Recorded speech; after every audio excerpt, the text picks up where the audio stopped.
Listen up, fellow Democrats. Fight fake news and lies with facts. Save our democracy from right-wing hypocrisy. Keep our integrity, embrace our diversity. Whenever we're down, we always come back. So listen up, Democrats. Hello, welcome to Progressive Oregon, a weekly engagement live stream broadcast on issues in Oregon. My name is Larry Taylor, and today we were with my co-host Betsy Cunningham. If you would like to ask questions during the show, please go to the chat area in YouTube and type in your questions, and we will do our best to get those answered. On today's show, we'll start with a brief weekly update. Then we have three guests today. We have Vince Adams as a candidate from Benton County Commission. We have Doug Thompson, candidate for the Clatsop County Commission, and Sherry Healy, the candidate for Clackamas County Clerk. And then we have upcoming events.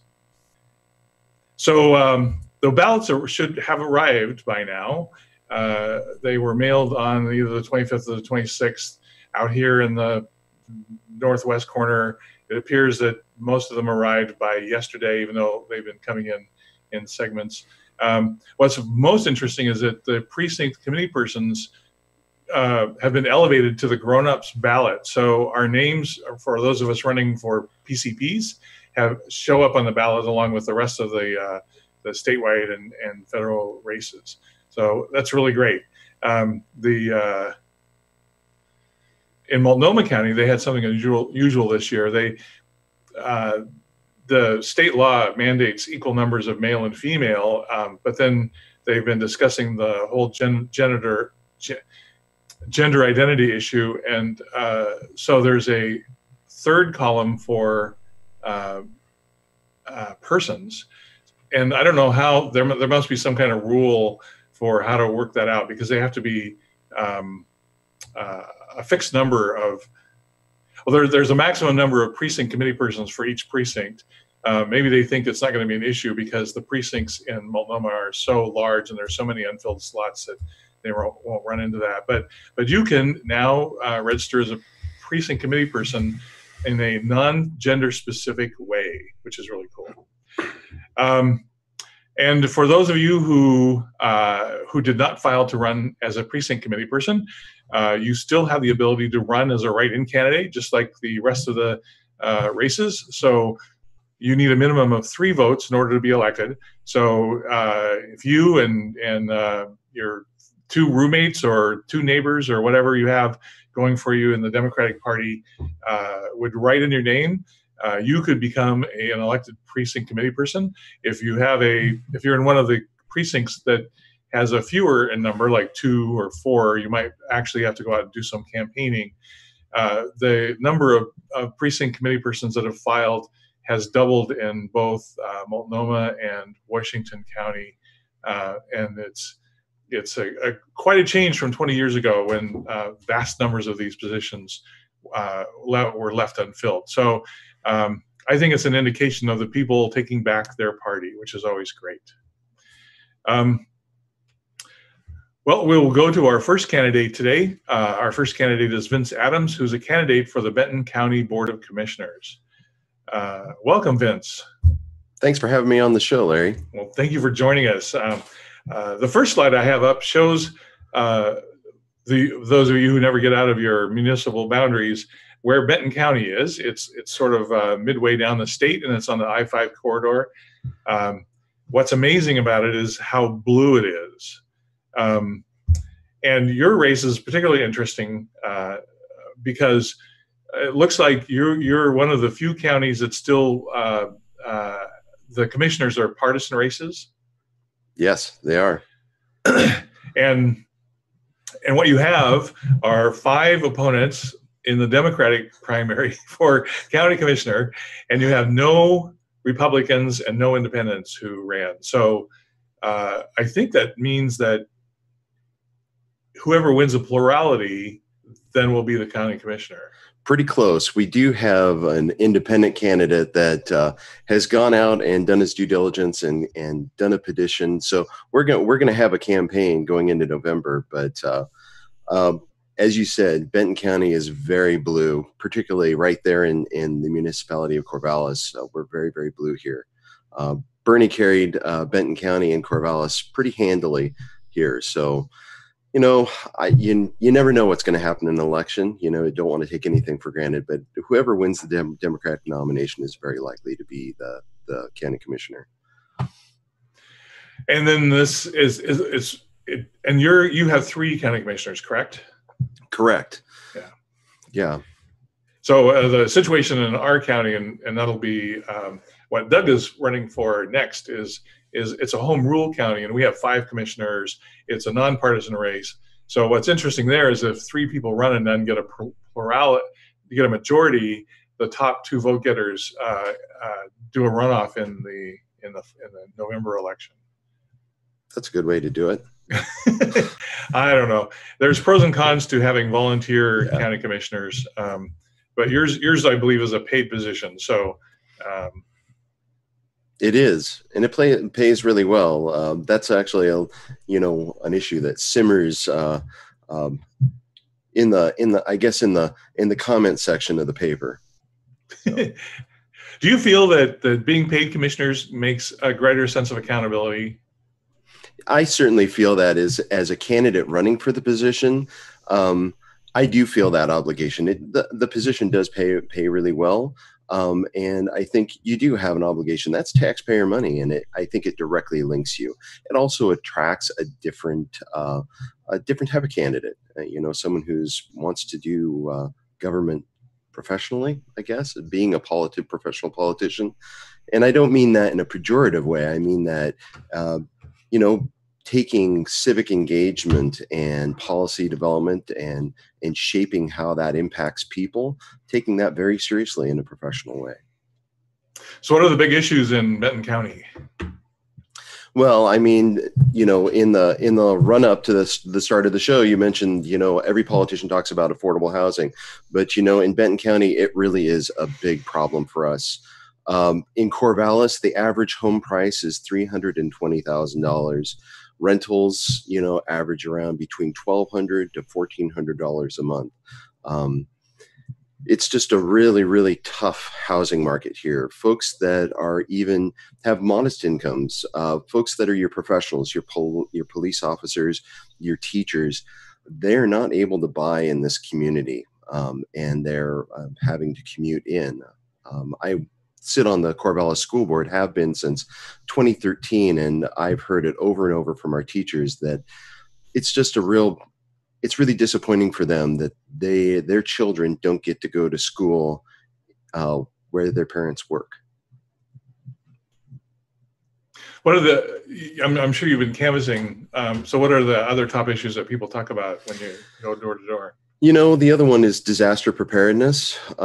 Folks are, there's 2 things there. Of course, and we all talk about the Cascadia earthquake event that's going to happen someday. We don't know exactly when. And even here in the Valley, we need to be prepared for that. That's going to have a lot of infrastructure impacts. And folks are a little concerned about that. And then the voters I'm interacting with right now, because, I'm canvassing with Democrats, and they tend to be more environmentally minded, and they're definitely thinking about climate change. And so with changes in climate, we have changes in wildfire risk. And what happened in Central California could very easily happen in the Willamette Valley, even this summer. So it's something that's on the front of people's minds. And it's something that the county can't do on its own. This is a situation where every resident of the county needs to participate in being prepared, and in the case of wildfire, creating those defensible spaces and being prepared to take action if the worst happens. So has there been issues with the county commission that need to be addressed, or has it been a big happy family? Well, I think that it's a pretty non-controversial. I think the biggest controversy that we've had recently is there's 15 counties in Oregon that are launching or have launched a lawsuit around the management of state forest lands. And last year, Yeah, I don't know if you've heard about this lawsuit, and the contention is that the state has not harvested an adequate amount of timber off of these, and that has impacted revenues going to counties. And so last year there was a vote whether to stay in that lawsuit or get out, and that was pretty controversial here, because we are very blue, we're very environmentally minded, and there was a lot of folks in the county that wanted us to get out of that lawsuit. And so it turns out that there was a 2-to-1 vote to stay in the lawsuit. So we're going to be at that table when negotiating on a settlement if that happens. But we don't know how it's going to come out. So but other than that, I mean, our commission they get along fairly well. I mean, they're all Democrats, and they're all, really skilled individuals. So it's not too controversial here. So what caused you to run? Are you part of the Bernie movement to get involved in politics, or did you start before 2016? Well, I'll tell you, I used to be Independent Party of Oregon before 2016, but when Bernie came out, he was saying all the things that really, really spoke to me. So I re-registered as a Democrat so I could vote for Bernie. And then I was on the school board then, and I'll tell you, I see, sitting on the school board, we work with children and families, and I see a lot of problems. We just talked about housing. I'll tell you, last year in the Corvallis School District, we had 73 kids that went unhoused. That means they didn't get into a shelter, though those were kids and families, their families that were out camping. And for me, that is just not acceptable. So housing is really front and center, and, supporting those kids and their families that are really struggling. Benton County has the highest income inequality in the state. And I haven't checked this, but I heard from someone yesterday, literally, that we're 5th in the country in income inequality. So we have serious problems that are affecting families and children. And I can't fix that sitting on the school board. I can't address those problems. So that's probably the biggest reason that I'm running for county commission, is that, to help children and families, working folks, I need to be in a place where I can have impact in multiple dimensions of the community. Wow, being on a school board can be tough. I attended a school board meeting here in Astoria, and when I walked in, I was given a 1.5-page instructions on how to behave. And that was like an indication of past issues that they've had to address, because it seems like people only go to school board meetings because they're mad about something. And that is, that's the case here in Corvallis for the most part. We definitely celebrate our successes, but yeah, it's pretty typical that folks, parents interact with me when there's a problem, and that's okay. The nice thing about here in Corvallis, and I think that's true anywhere on a school board, we're all working for success for kids. So if you stay focused on kids and stay focused on achievement and success for them, the rhetoric can get pulled aside, and you can find solutions that work. So tell us more about Benton County, and so there. I believe that the majority party in your county is Democrats, and yep. And I assume that they were amongst the county. Well, of course, all the counties except one voted for Bernie in 2016. Has the progressive movement continued there? Yeah, absolutely. In fact, in your lead-in, you were talking about lots of folks turning out to be precinct committee persons, and we're having the same thing here. We just did that, a couple months ago in the run-up to this primary to get folks on the ballot. And, we've been having full meetings. We're having a lot of engagement right now. And it's really interesting with having 6 candidates for commissioner. We're having a lot of engagement with that. We have a couple of women on there. We have a young woman, Nancy Weiss, who's a city councilor, and she's getting a lot of young women engaged in politics. It's really exciting. We have a really good environment here politically, and I think we're on pace to be really engaged in November and getting ready for 2020. So how can people help your campaign? Well, they can go to electvince.com. They can sign up to volunteer there. They can donate there. And right now, we're doing our field campaign right now. So as soon as I log off with you, I'm going to be out canvassing. So that's what we're going to be doing right up until election day. And yeah, that's what we need is canvassers at this point. Anything you'd like to add? Well, I just want to thank you for the opportunity to be here, and I love the idea of this online engaged politics, and having the opportunity for being out of the mainstream media, but being in a format where folks can sign in and ask questions. And I think this engaged political media is a wave of the future. I think it's great for me as a candidate, and I hope I'll be happy to come back on if I'm elected. And just having that opportunity to have the public engage me as a political person or a person in public life is really a great opportunity. I really appreciate this work, and I urge folks to donate to this program and try to keep it alive and build it, because I think this is the wave of the future. I think this is where we need to go. Betsy, did we have any questions online for Vince? I don't know how applicable it is to a county commissioner race, but someone asked about the drinking fountains versus, plastic bottles. In Benton County, are there places that, public facilities that don't have drinking fountains? Maybe that's. I know. I think that's really site-based. I mean, of course, like all communities all over the country, there's lots of people that are still consuming water out of plastic bottles.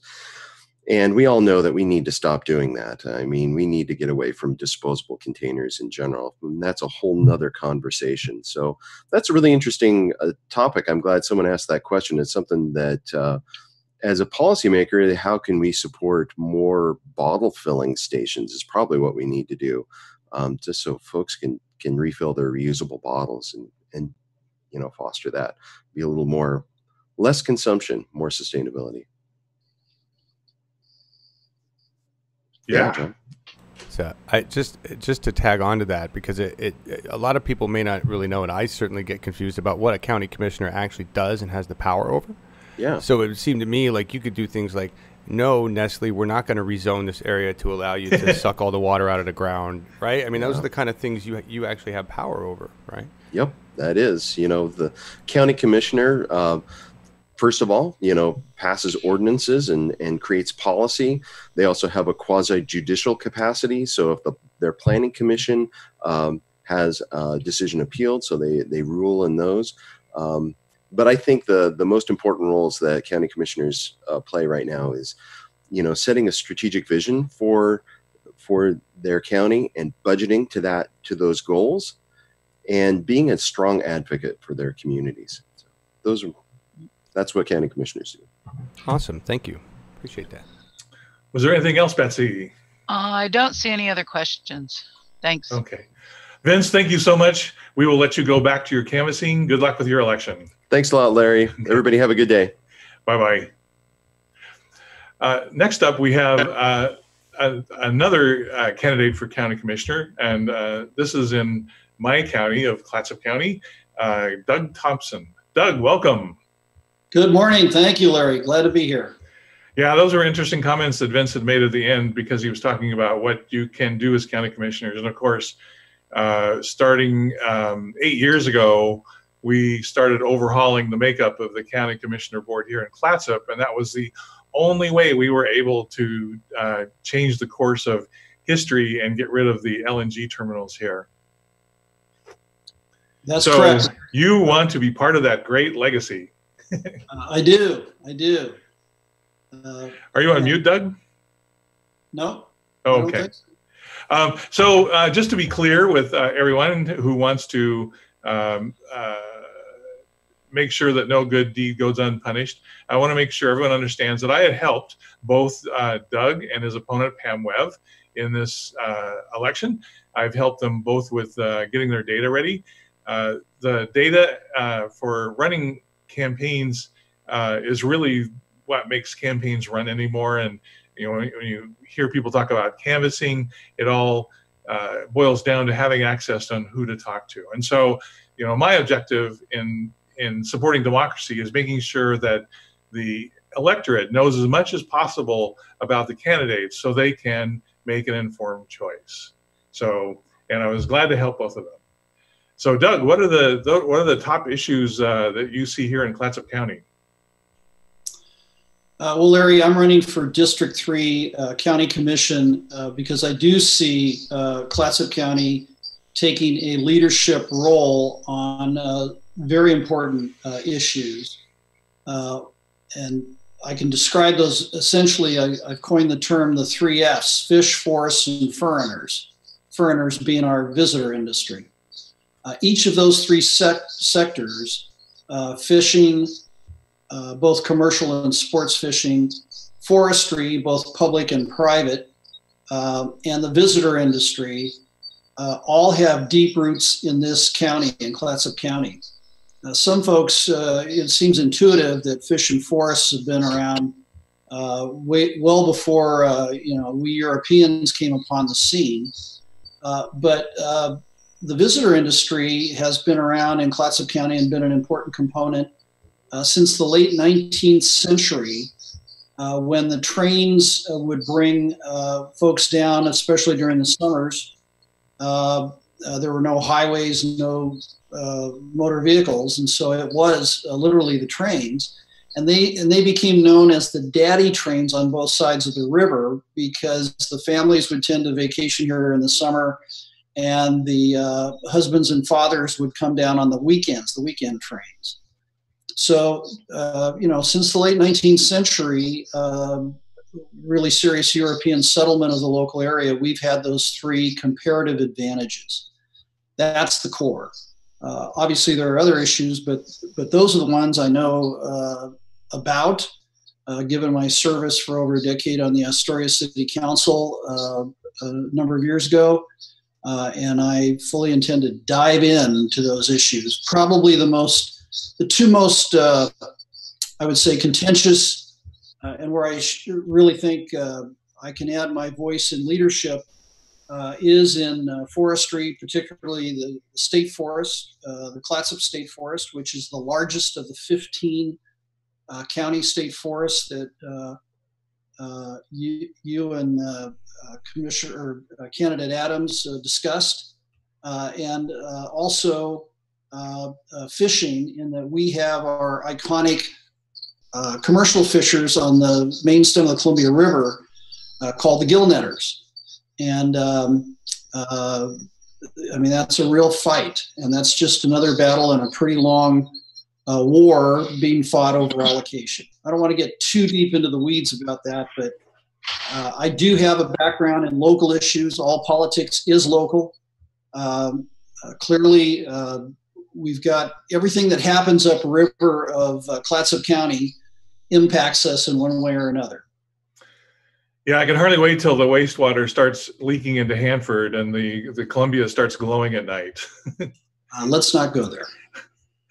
So it was interesting that Vince Adams was talking about the Lynn County lawsuit, because we dealt with the same issue here, and it was also very contentious. And our county decided to opt out of it. Again, but it's still an ongoing issue. And as I said earlier, the makeup here is we have 5 county commissioners, and they're uncompensated. So they're all volunteer board that manages the county through a county manager. And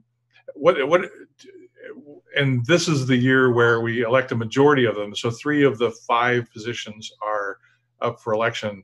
And unlike other places in the state, democracy is alive and well here. We have multiple candidates running for each position. Larry, that's correct. Let me go back to the Lynn County lawsuit. Some context for folks. You're correct that the Clatsop County Commission, about a year ago, the current commissioners and the current county management, the current commissioners voted 3-2, so it was a close vote, to opt out of the Linn County lawsuit. Of the 15 forest trust lands counties, that is Oregon counties that have state forest land within their borders, we were the only one of 15 counties that opted out. However, we're the big dog in the fight.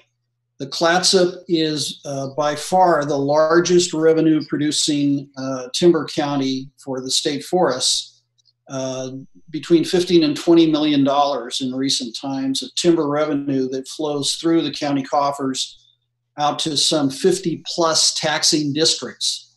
Not every taxing district gets revenue every year because they're not harvesting state trees in every taxing district every year. So we were unique in that, and the argument against it was, well, you're giving up a seat at the table. And we said, well, you know, nobody asked us to be in this lawsuit. We don't align with the powerful big timber, big corporate Koch brothers money that's behind that piece of junk lawsuit. And so we opted out. I do want to comment quickly. One thing you said, in our home rule form of commission government, which has been around for a little over 30 years. It was the late 1980s when we changed from the traditional 3 full-time county managers, or excuse me, county commissioners with a county administrator to the home rule form of government, 5 part-time volunteers. And then the chair is a rotating assignment, if you will. The chair is elected annually by his or her fellow commissioners. The positions are not uncompensated. I think there's somewhere about $1,100 a month is called a stipend. That's really well paid in comparison to the 5 city council or 5 cities in Clatsop County. I don't think any of them approach anything close to that. When I was on the Astoria City Council, we got $60 a month. The mayor got $100 a month. But in comparison to the majority of Oregon's counties, some 20, I think 27 of the 36 are traditional 3-person. In those counties, a full-time position, I mean, that's serious money. So yeah, we are volunteers, but we're not uncompensated for the number of hours that need to be put in to effectively govern the county as policymakers. And I have a couple of slides about Clatsop County, which shows why it's unique. John, if you'd show the first slide, this is how people voted Trump versus Clinton in the 2016 race. There were 8 counties that voted for Clinton, and the other 28 voted for Trump. And so, you know, just looking at acreage, it looks like we're a Trump state, but fortunately, the blue counties are where most of the population are. We are a blue county, surrounded in a sea of red. So the next slide shows where we are in voter registration. So we're right in the middle. About half the counties have more voters registered, and about half the counties have less. And then the last slide is the political party registration. So we have just about 9,500 Democrats. The next biggest group of people are the non-affiliated, which continues to rise thanks to motor voter. And then we have the Republicans. And the gap between the Democrats and Republicans have been slowly increasing over the past couple of years, which is reflected in the makeup of who we elect to office. So when I first came here in 2000, the county was predominantly run by Republicans, and now it's predominantly run by Democrats. And that didn't happen by accident, and your fingerprints were all over that.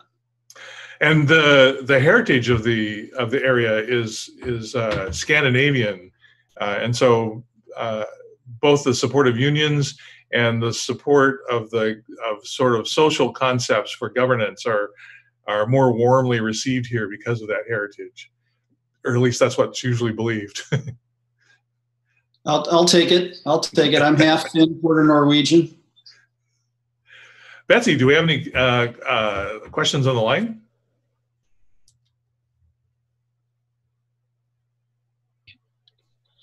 No, actually, there are no questions. So the final slide I have shows how the districts are in Clatsop County. The county commission race is a great place for people to start, especially if they've served on boards. So if you're contemplating public service, this is one you should look at. But you would want to check out how your county operates, because each county seems to have their own rules. I would guess that Vince Adams' race is a county-wide race, and so he has to run a campaign with all the Democrats in his county. We have 5 districts that correspond to the 5 county commissioners, and the race that Doug is running for is the one in the center, District 3. What's interesting is that 3 of the districts sort of split up Astoria into thirds. Astoria is the most populous city, and so each of those 3 commissioner districts takes a third of the population, and then 2 is Gerhardt, South Warrenton, and Seaside, and then 5 picks up Cannon Beach and the lower half of the county. And so what this means is that there is a more direct relationship between the electorate and the county commissioner. People know who to go to take their issues to in the county commission.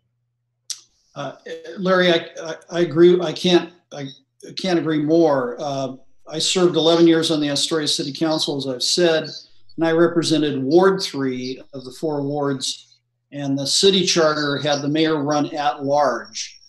I'm a great believer in geographic sub-districts, and I would urge candidate Adams to carefully consider, even if their county remains 3 full-time, fully paid commissioners, that they consider a charter amendment dividing the county up into districts. It puts the politician closest to the grassroots. It also makes the position more affordable and more achievable for citizens. You have to campaign for a percentage or a fraction of going county-wide, and when you have multiple candidates running for county or district-wide seats, the message just gets lost. It's a cacophony. And for example, the city of Portland is just, I think most people would say, except for maybe an incumbent or two, is just a mess. And what you have are the have-nots being underrepresented, and usually the haves being overrepresented, and that's certainly the case in the city of Portland. So the other thing I would quickly like to say is that Clatsop County is the bluest and the greenest of Oregon's coastal counties, but you know, there's a line there that rural Oregon, outside the metro areas, there is resentment when folks off the I-5 corridor and the Portland metro area come into the area to teach us how to take care of them.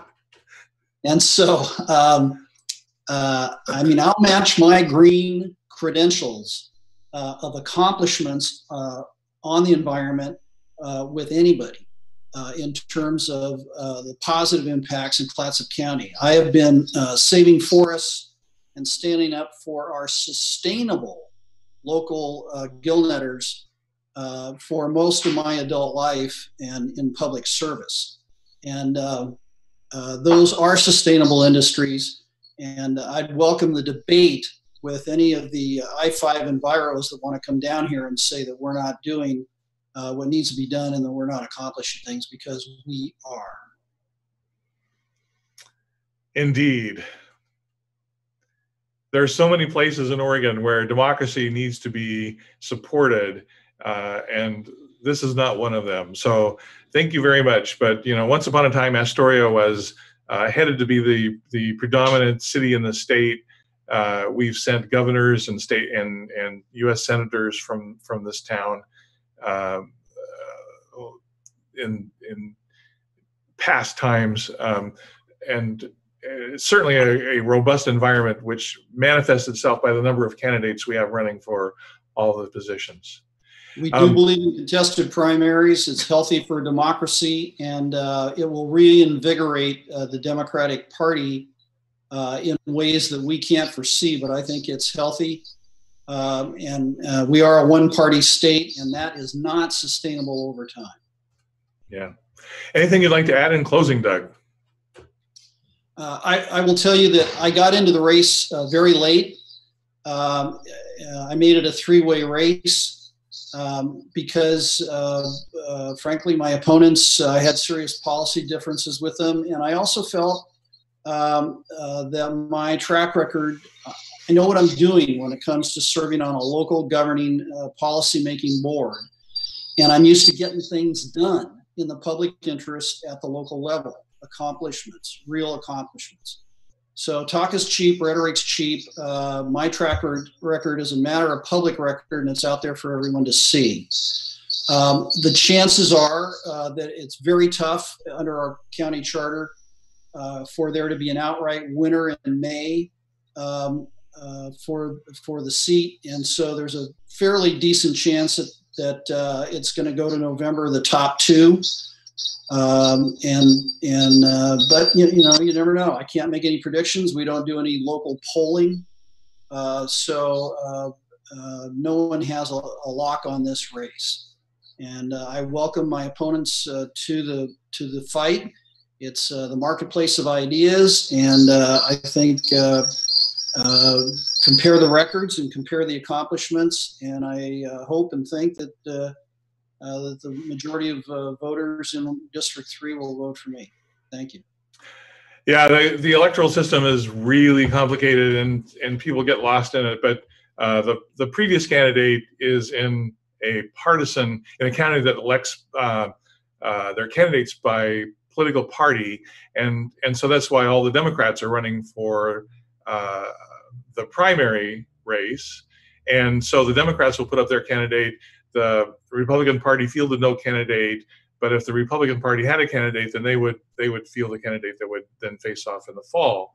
So that's why the Democrat in Benton County can win with a plurality, which means the most votes out of the votes cast, as opposed to a majority, which is 50%. So in Doug's race, which is a nonpartisan race, if one of the candidates wins 50% or more, then they are automatically the candidate that moves forward. And then what happens in November is just a coronation. If nobody gets a majority, then the top two go off, and then the winner is who gets the most in November. And we had this a couple of years ago when Tessa Scheller ran against what's her name, and there was a third candidate that came in and took away enough votes so that we had to go to a runoff in the fall, and then Tessa lost. Any questions on the line?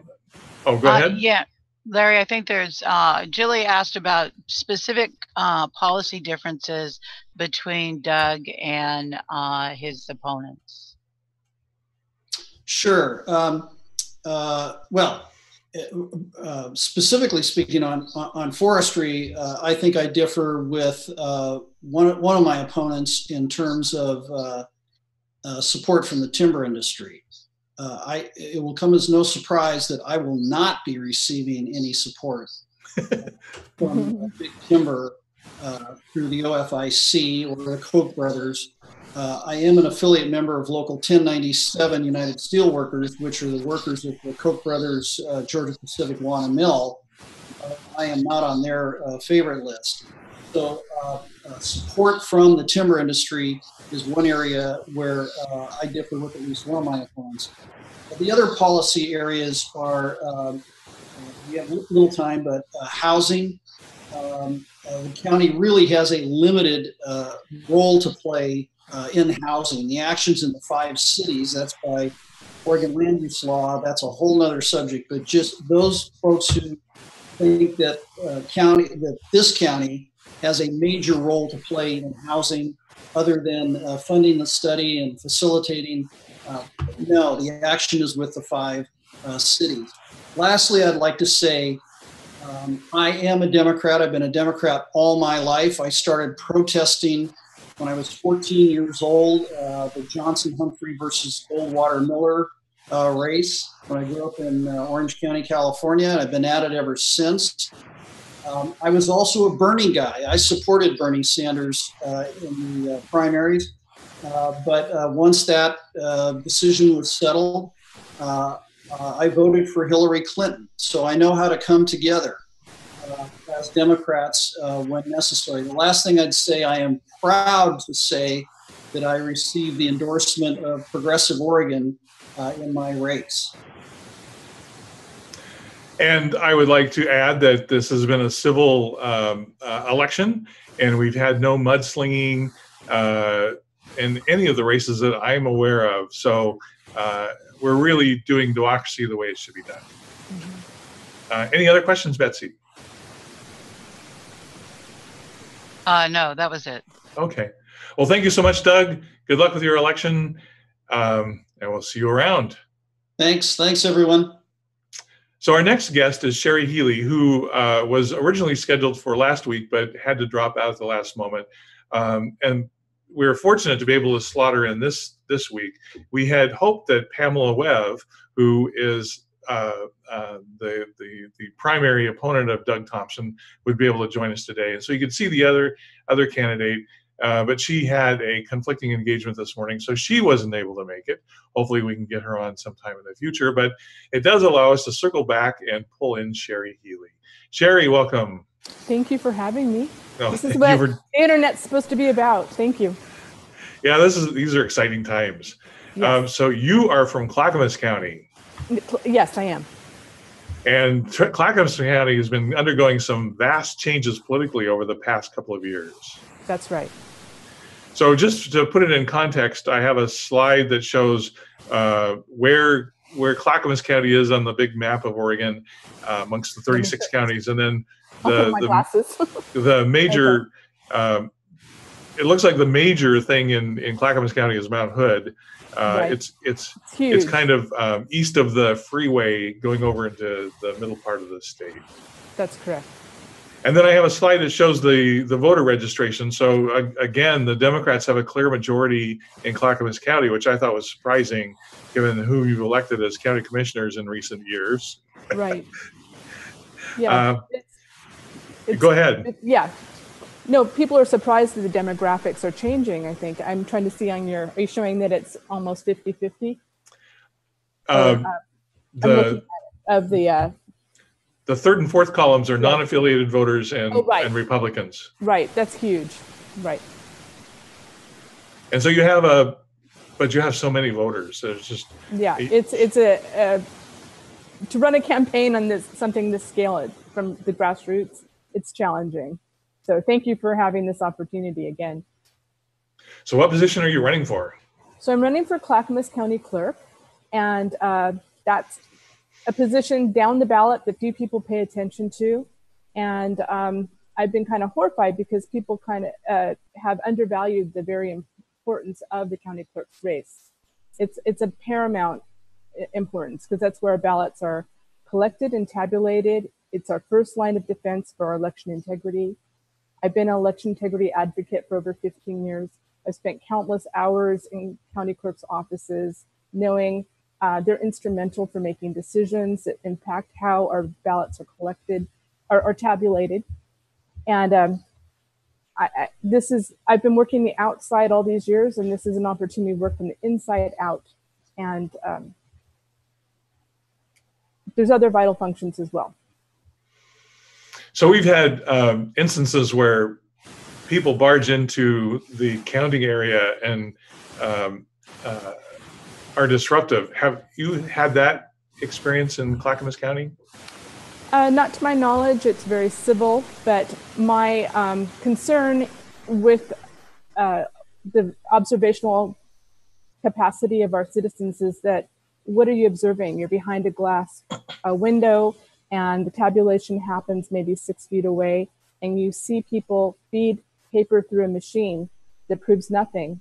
So I've been advocating for risk limiting audit. I actually work with activists since 2006 that got that implemented just recently in Colorado, not here. They're also a vote by mail state. And I told Ron Wyden, I asked that the office please add risk limiting audits to his national paper ballot bill. And he has. What else? The sad fact is that the election code we have on the books now, I helped co-write with the Oregon Voter Rights Coalition back in 2006. Only a very small portion got implemented, and we want to finish the job, which is why Bill Bradbury has endorsed me, because he recalls from back in the day how we used to have nothing to confirm that the ballots, which are magnificent, we should be so proud we have the all-important paper ballots, but they do go through OptiScan technology. And we know for a fact, even though those machines can be disconnected from the internet, and we do a magnificent job looking for voter intent, and we buy, some of the systems have memory cards that you can buy right off the shelf. Despite all those mitigations, we still know that they can be hacked. And insiders do know this fact, but for years we've been told by the DNC and others, be quiet, because at the end of the day, you just have to trust your election officials. Well, I never thought that was a good way to perpetuate our democracy, to have a trust-based system when it can be so easy to have a scientifically verifiable system. And so that the election code we have now almost rarely ever looks at our ballots. That's what people don't realize. They think that we're looking at the paper. We're not. We're looking at the machine tabulation. There's quite a few things we can do right away that are virtually free. And that's what I'm advocating. So I'm a big election integrity person, but I also don't devalue all the other very important jobs. And those other skill sets, that's what I've been doing for my living my whole life. So I can go into those as well. But there's so much that the thing about Oregon that people don't perhaps understand is that the nation is looking at us to be a model for vote by mail. And I know we could make best practices in Clackamas that would inform the entire state and also the nation. And it takes people from, it doesn't come from anyone but people who are nerdy enough to have been pursuing this for so many years and understand that it's not even just a tabulation. There's a lot of things in our chain of custody that we need to have best practices improved upon. And so that's my, how I'm going to be different than your generic county clerk. Because this day and age, we need something more than our old style county clerk that was just the administrator, custodian of records, which is so important, and recorder of deeds and all the other functions. The new county clerks, I am advocating the idea that we have to start putting election integrity people who have a clue about where to spend our tax dollars and improve the system in a meaningful, impactful way. And nothing can be more important than that, because all the things we're doing, running campaigns and, and shows like this, if at the end of the day, our systems are only as strong as their weakest link, and we need to address, make sure that everything's so ironclad that we can really have confidence in our vote in a scientific, verifiable way and not just a trust-based way. I was so glad to hear you talk about chain of custody, because we had an incident here a couple of years ago that, you don't even think about things like this going wrong.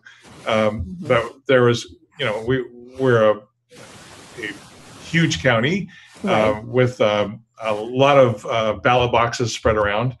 And there was a rumor going around that the ballot box from one of our towns disappeared after the election that night and didn't arrive until later that morning. And no one would verify that that was actually a true rumor. I went out and I took the data of who voted, and statistically, there were people who always voted in elections who did not turn in a ballot. And this was one of the really close elections. And it's possible that one of the scenarios is that someone had taken the ballot box, had removed a bunch of ballots, and then turned it in and changed the results. Well, we know the history of elections. There's so much at stake. You know, it's a classic motives for crime, transfer power, money. So to think nowadays that those things have disappeared would be preposterous. In the old days when we had precinct voting, we heard stories about, you know, ballot boxes being stolen. And that's why we made policies where you post the tally before they leave the premises. So there's a lot of really easy things that we can do to really make our system ironclad instead of just everyone buying into the urban myth that the system as it stands now in Oregon is sacrosanct, because it can be, but it you know, we just need to finish the job. And one is I'm advocating for risk limiting audits. As I said, that's just looking at a statistical sample that comes out the other side that's truly random. I won't go into what's the deficiencies of our current election code. That's a whole long story that people think is going to protect them. And it's just so very small that it's not adequate. For instance, our automatic recount is only 0.002, a margin of victory tighter than 0.002. That is so small, you can easily have a hacker right around that. And then the other is only in the general election, the Secretary of State will look at it kind of like a risk limiting audit that we were recommending way back in the day to just the top of the ballot, a random sampling, but the code says the random sample is determined by the Secretary of State and 3 people. It's not spelled out enough. Obviously, any statistical sampling is only as good as it's random. And the fact that it's only a general election, only 2 races, so much is determined in the primaries and all the other races. And also the fact that that one has a huge security hole in it. So, I mean, that's why if once people have awareness of all these tedious little details, we can easily fix them with legislative remedies. And I actually had some on the platform. And I am the chair of the the Election Integrity Caucus of the Democratic Party of Oregon. And that's been a great opportunity to push for legislative remedies from that side of the equation. But yes, I'm a Democrat, but I grew up as a poor Republican. And my whole goal is to make sure that our election systems are so secure that it won't matter what anyone's party affiliation, whether it be a Machiavellian millionaire who can buy a hacker, or you know, a nation state, or you know, a teenager hacker, anybody, or the insiders that work within the election office. So that's my dream, and my vision is to make our election division of Clackamas County a model for the nation. Excellent. Betsy, were there any questions on the line? Yeah, Julie Loved 101 said that there's a New York judge that just ruled ballots are public property, and so yes, public needs to be able to view. Can you explain the Oregon, you know, what right. Oregon does? So this is something that I tried to get through in the Democratic platform, and it was not passed, unfortunately, because I don't think there was enough information and for people to grasp what it's about. But basically, I love this guy, John Brakey in Pima, Arizona. He's been working for years on this concept of, stepping back for 1 second, when we put our ballots through this OptiScan technology, few people realize that those ballot images are what we are counting, right? So if we just take those, just metaphorically, let's say thumb drive, we take them off a thumb drive, they're early memory cards, we can have copies of that, and it would truly democratize our tabulation process, because any group, say, you know, Progressive Oregon, or any constituency group that is concerned about the tabulation, could go within their group and count it themselves. And then we would have a real basis for a recount, because few people realize when we go, they think, oh, we can go to the court and get a recount. No, you cannot, because you have to go to a judge and get permission. You have to have legal basis, and then it goes to the. If you are so lucky to even get that, then you pay a lot of money. Look at what happened to Jill Stein's campaign, by the way, that was trying to do this, and what an enormous roadblocks were put in her way. But then it goes to the, if you were to succeed and have the money and win the court, then it goes to the Secretary of State. And the Secretary of State, then the election code says that she must do it in the most expedient, cost-efficient manner possible. So in other words, it's almost impossible to get our hands on the paper ballots. But these ballot images are the remedy, because we could just get a copy of them. So what happened is, and they're anonymous images, by the way. That's very important key, because people tend to think, oh, it's privacy of the ballot that's keeping us from getting them. No, it's not. And he's been winning state by state, and now the last was a huge legal precedent set in New York State, where they are saying that that's can be part of the public domain, because the excuses to not let us have copies are preposterous. And just say, for instance, if Progressive Oregon or whatever group came up with a different tally, then you could have another group that could counter that. But in the end, we would have,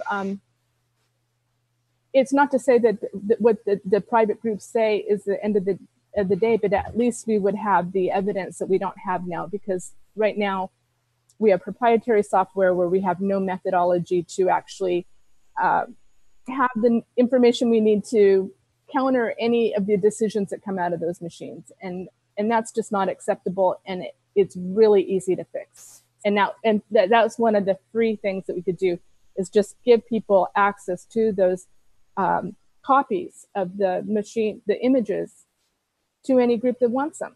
Come in with your memory card and duplicate it. And they're right on the machines now. In fact, Clackamas County, I asked them, do you have those? And they said, yes, they do. And I said, so what do you do with them? And they said they just leave them on there until they run out of memory, and then they override them. And that's ridiculous. So that's just a simple thing we could do right then and there. If you have the knowledge to understand that that's possible, then you can promote that. And I have some other ideas too that are actually very cost effective, that would make meaningful observation of the tallies have consequences, instead of us just passively watching things happen from afar that mean nothing. I hope that makes sense. It's very tedious. I go into all this tedious, nerdy detail, but it's so important. And it's not, and if people are bored to tears by it, I will do all that boring stuff. I will be advocating. I'll be your eyes and ears on the inside, doing all this stuff for you, and making and pushing for remedies in our to our legislators, from the observation I see from the inside, because I don't have all the pieces.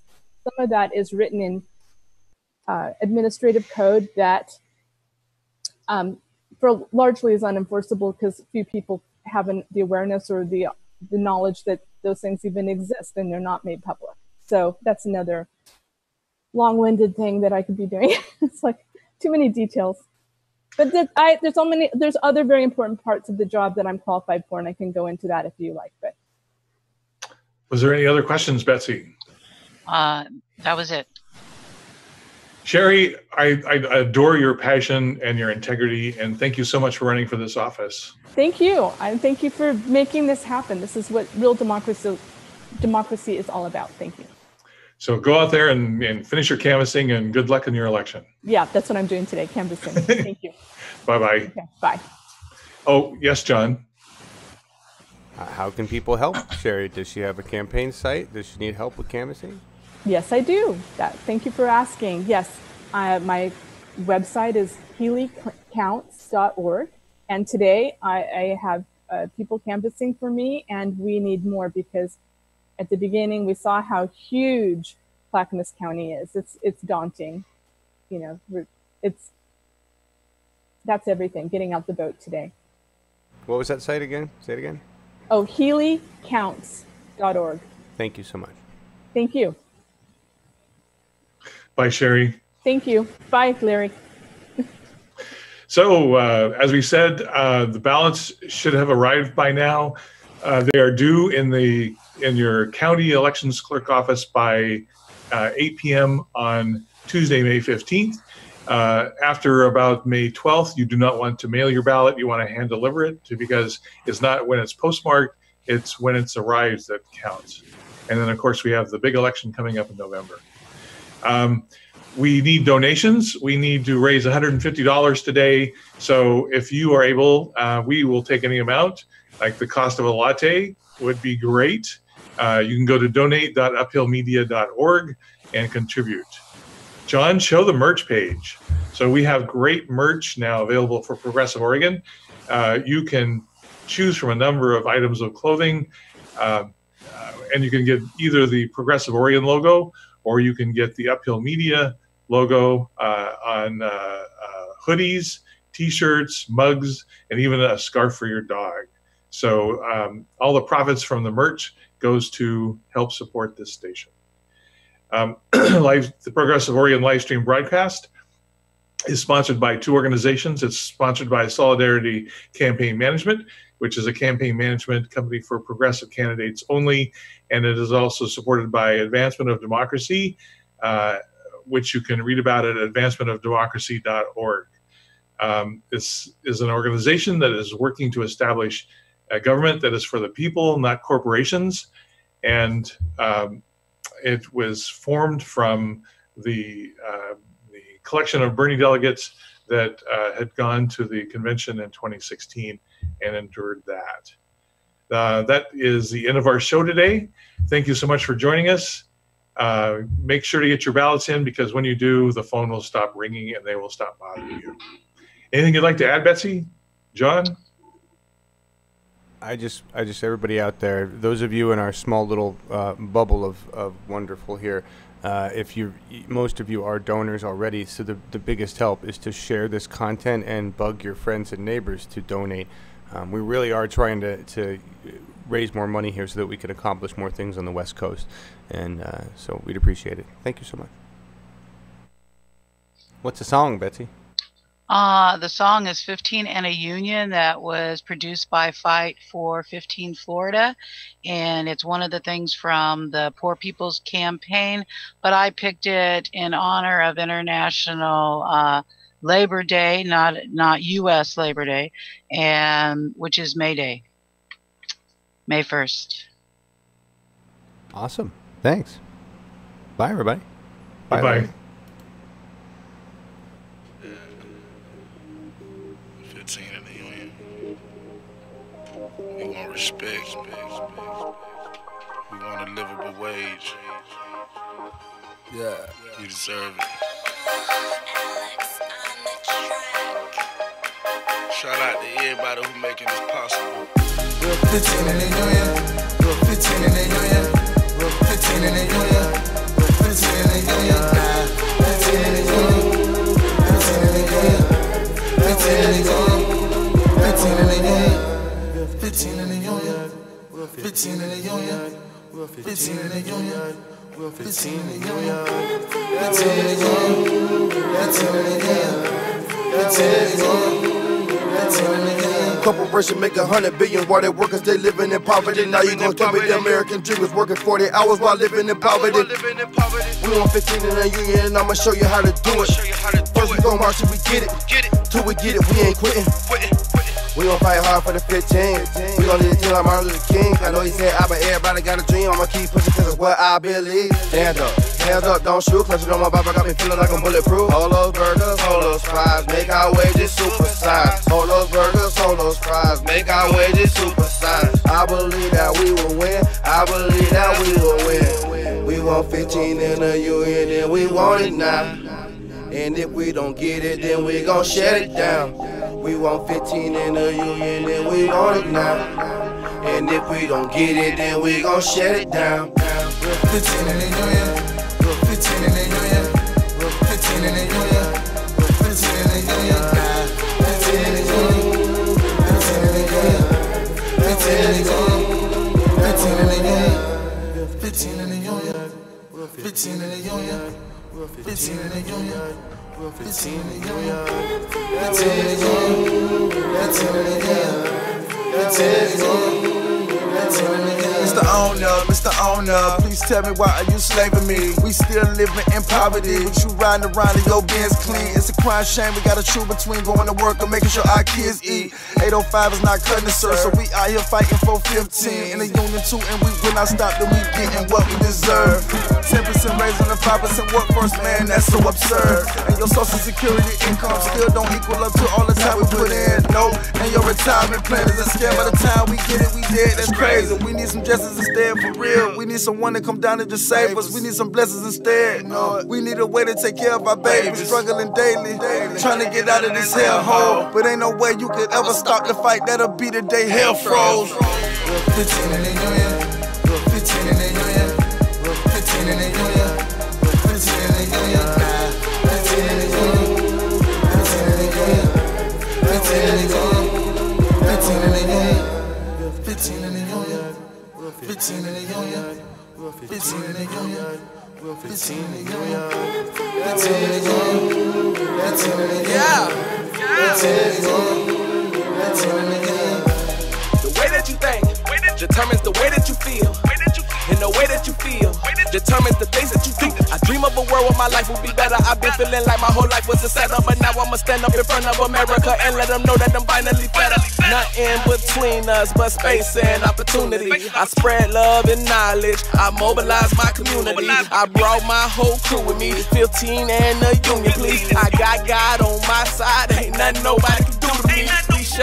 We shining, and you can see the brightness. Since Malcolm X and Dr. King, you ain't seen nothing like this. I feel like I'm Mayweather the way that I'm fighting for this money. I think I should join the money team. 15 in the union.